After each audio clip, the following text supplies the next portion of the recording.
Kejadian pasal 3. Manusia jatuh ke dalam dosa. Adapun ular ialah yang paling cerdik dari segala binatang di darat yang dijadikan oleh Tuhan Allah. Ular itu berkata kepada perempuan itu, "Tentulah Allah berfirman, semua pohon dalam taman ini jangan kamu makan buahnya, bukan?" Lalu sahut perempuan itu kepada ular itu, "Buah pohon-pohonan dalam taman ini boleh kami makan. Tetapi tentang buah pohon yang ada di tengah-tengah taman, Allah berfirman, jangan kamu makan ataupun raba buah itu, nanti kamu mati." Tetapi ular itu berkata kepada perempuan itu, "Sekali-kali kamu tidak akan mati. Tetapi Allah mengetahui bahwa pada waktu kamu memakannya, matamu akan terbuka, dan kamu akan menjadi seperti Allah, tahu tentang yang baik dan yang jahat." Perempuan itu melihat bahwa buah pohon itu baik untuk dimakan dan sedap kelihatannya. Lagi pula pohon itu menarik hati karena memberi pengertian. Lalu ia mengambil dari buahnya dan dimakannya dan diberikannya juga kepada suaminya yang bersama-sama dengan dia.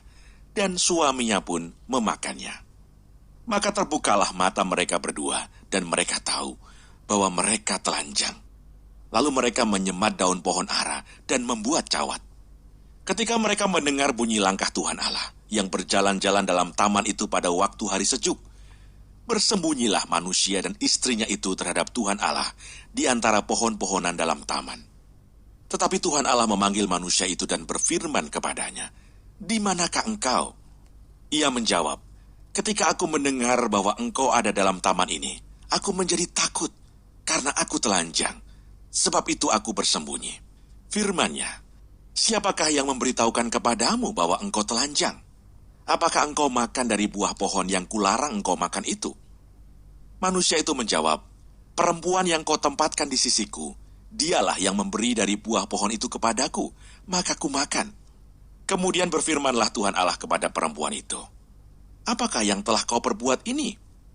Jawab perempuan itu, "Ular itu yang memperdayakan aku, maka ku makan."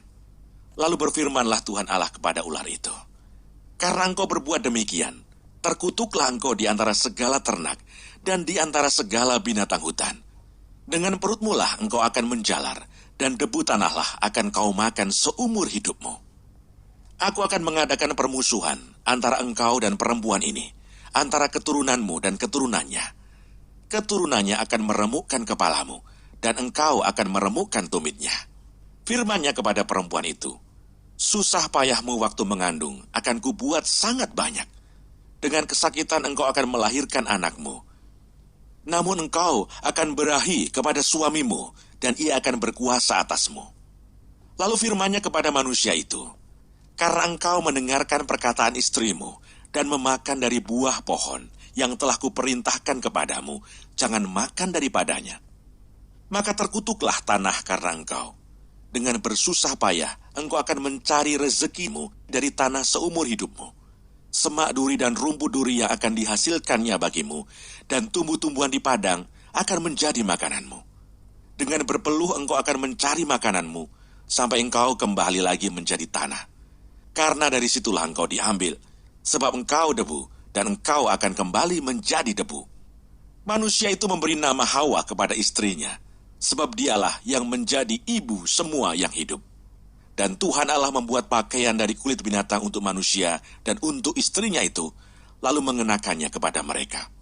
Berfirmanlah Tuhan Allah, "Sesungguhnya manusia itu telah menjadi seperti salah satu dari kita, tahu tentang yang baik dan yang jahat. Maka sekarang jangan sampai ia mengulurkan tangannya dan mengambil pula dari buah pohon kehidupan itu dan memakannya, sehingga ia hidup untuk selama-lamanya." Lalu Tuhan Allah mengusir dia dari Taman Eden, supaya ia mengusahakan tanah dari mana ia diambil.